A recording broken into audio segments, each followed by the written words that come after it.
Hello, and welcome back to another Pen Talk. Thanks for tuning in. Thanks for following me along on my pen journey and all the little things that I like that I want to share. So these are 5 pens that were recently shown in the AliExpress order that I recently received from Bobby. We're going to just focus on these 3 pens here. We're going to look at them in a little bit of detail. We're going to ink them up and write with them. The 565 and this Bobby Jinhao 51A, I've reviewed those before. We'll put links in the description if you want more detailed review of those 2 pens. But these are 3 pens which I think warrant a detailed review. So these move out of the way. And we're going to focus on these 3. I like to take my pens apart at least a little bit before I ink them up and write with them. In this case, I was able to flush out the section, put a syringe on the end and force out some soapy water and then some clear water. I mean, as far as converters go, this is about as bad as they get. It holds very little ink in there. And to me, I'm not a fan of these push-pull converters. It's just hard for me to move them. So there has that spring in it. I'm not going to take it apart to get the spring out because this is a pen I don't expect to be inking up a lot. Just a standard end there, nothing special about it.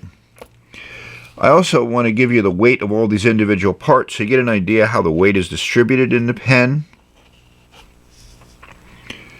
There's a screw at the top of that cap, which is not a good sign. No cap liner. There's a plastic in here, but it doesn't cover the screw, and therefore I'm assuming it's not going to be airtight. Yeah, it's a screen printed emblem and logo there. Yeah, nice identification with the number. Nothing on the barrel. So the pen is what it is.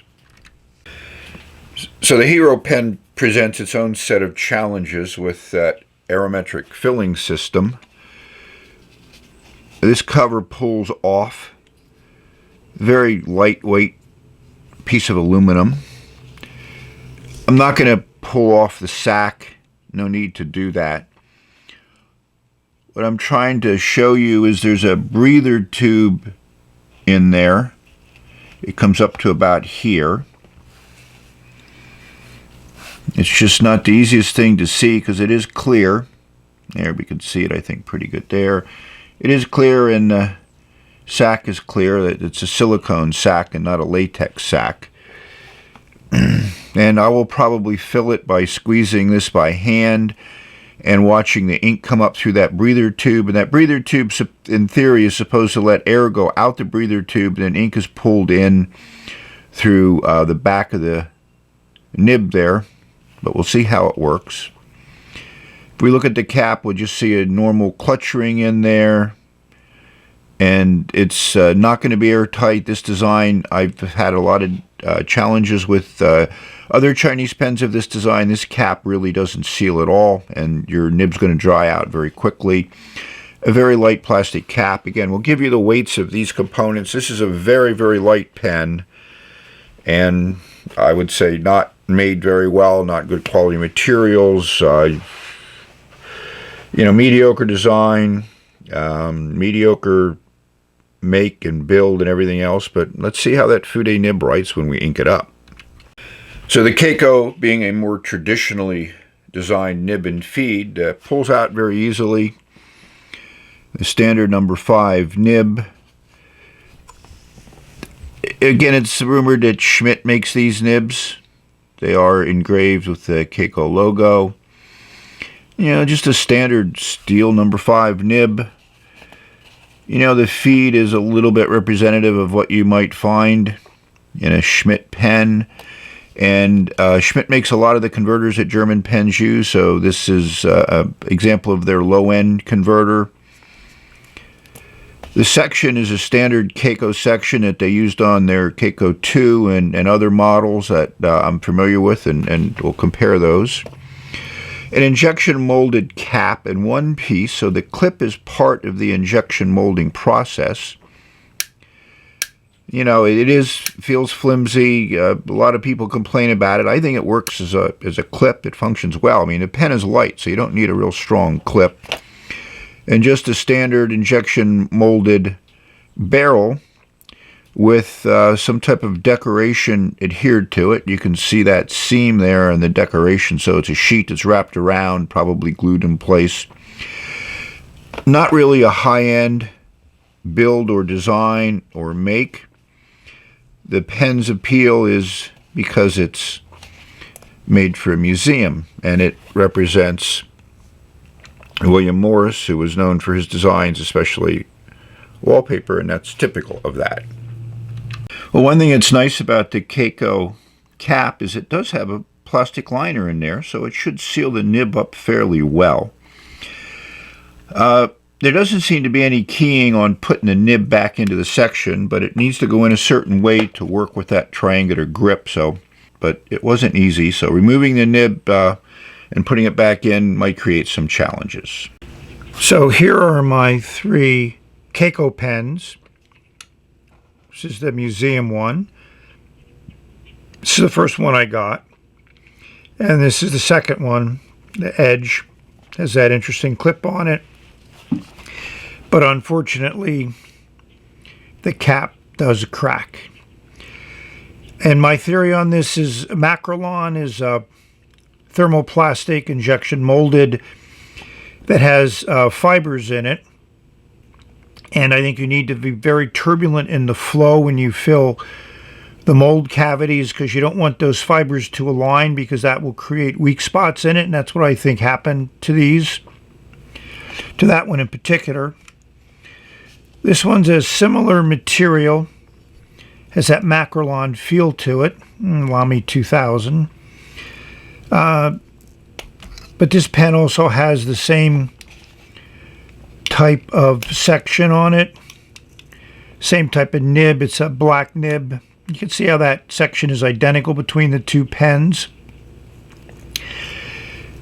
So they've taken this Kaco 2 design and used a less expensive resin to do the injection molding with of the cap and barrel.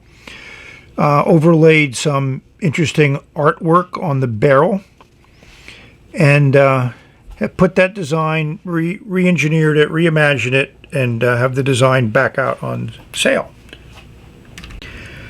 When I first looked at this pen, there were many things that I was not happy with. Pull-off cap, that's a plus. Very, very tiny section. Not really, to me, not really designed to be held in the hand, unless you hold it up by the barrel, and that makes for a very short pen. And it really doesn't post well. I mean, it sticks there, but it doesn't go very deep, and it doesn't stay on. So from an ergonomics viewpoint, this pen's going to get a big fat 0. Let's see how the nib works.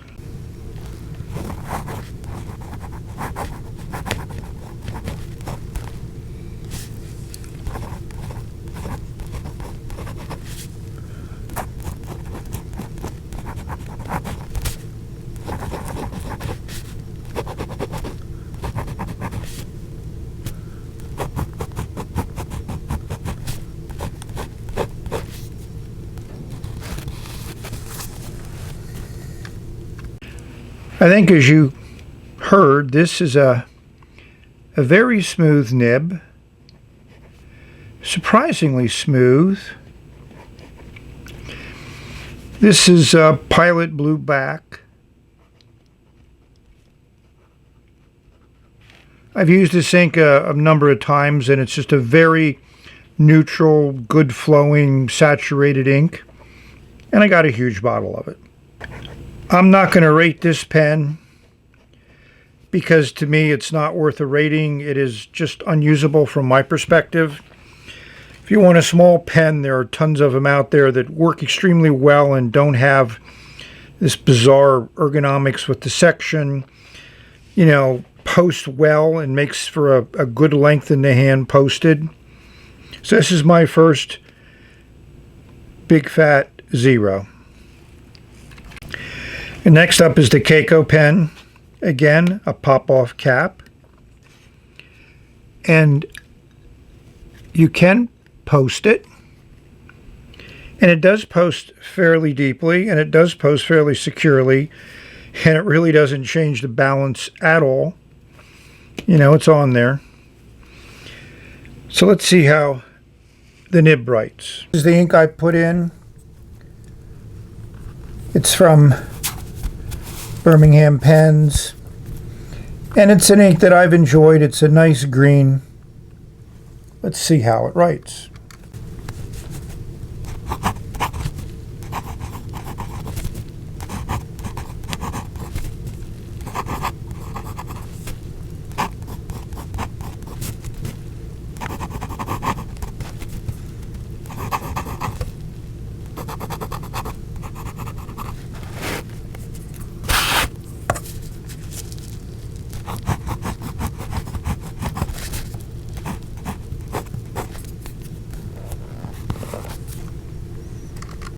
So you may have heard that this is even a smoother nib.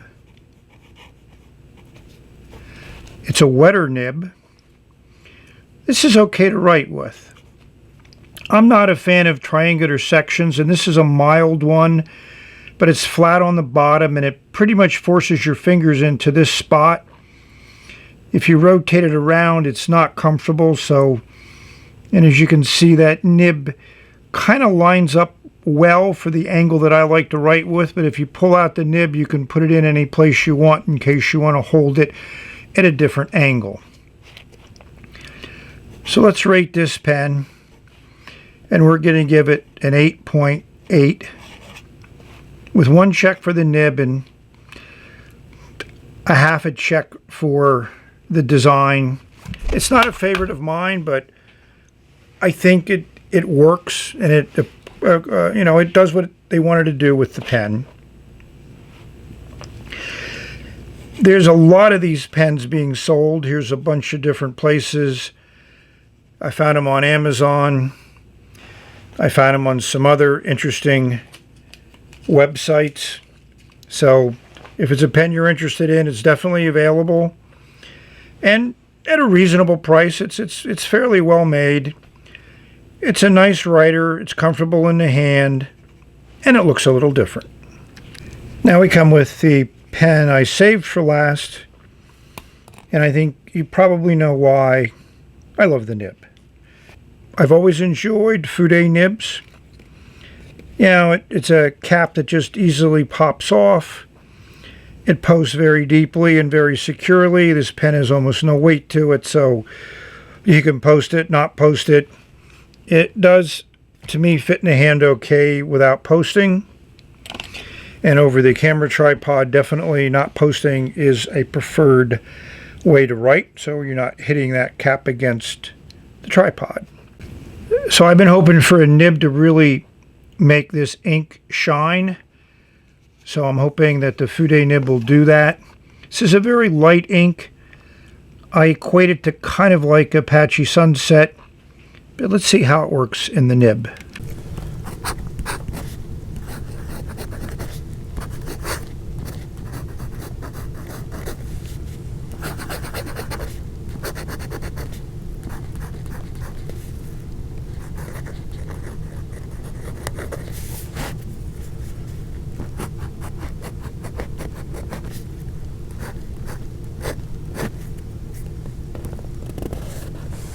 Hopefully you've heard how super smooth this nib is. I mean, it just glides across the paper.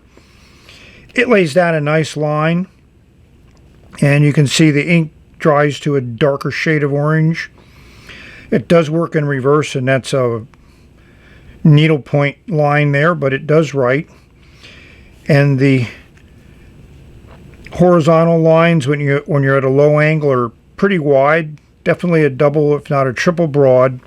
If you hold it a little bit more of a vertical angle and you make a vertical stroke, they're fine. And if you make horizontal, they're more like a broad or heavy medium. So it really works well as a Fude nib, and for the price of this pen for this nib, I think it's a great bargain. So let's rate this pen, and we're going to give it a 9.0 with 2 checks for the nib and no other checks. It's not very well made. That converter system is mediocre, but if you enjoy writing and you want to play around with a Fude nib, yeah, check out this pen. I'm certain Hero makes a number of different versions. You don't need to find this exact one, but just, when you look at the auction, just look for that nib. That's what you want to find. And of course I'm on telephoto, so it's not going to focus as much as I would like, but that works well. I mean, I have some Sailor pens I bought with a Fude nib that cost 10 times this, and they don't write as well as this one does. So we're nearing the end of this video, and this was a struggle. It took me a while to make it. I thought about it for a while. I wanted to present these 3 pens, but as I have reached, I think, almost a saturation point in the number of pens that I think I can acquire. So we'll see how time tells. One of my viewers asked me to compare a 1911 with a 3776 and a 91. And I thought about it for a little bit, and I'll try to do something similar to that because a lot of people are interested in those types of mid-tier gold point Japanese pens. So I'll see what I can do.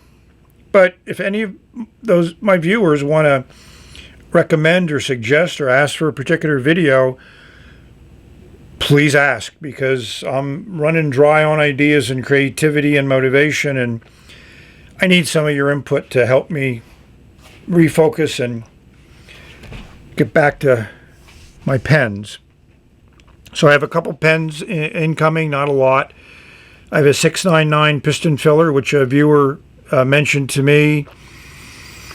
I have a couple other pens. Well, I'll show you those auctions just so you can get a taste for it, and probably in 3 to 6 weeks, depending upon shipping, I may or may not do a video depending upon how I get motivated. So we are now at the end. So thank you for watching. You notice how that pen started up right away? So even though the cap doesn't seem to seal very well because of the way that nib is designed and whatever, it just writes well, consistently well. So that's always a good thing in a pen. So I mean, you find a great nib that you love and an ink that you love, and it encourages you to put marks on paper, words, drawings, ideas, concepts, share them, read them later, whatever is good. The most important thing is ink on paper. So that's the end of this video. And we're going to say bye. Enjoy your pens. Stay safe, healthy, and happy. Bye again.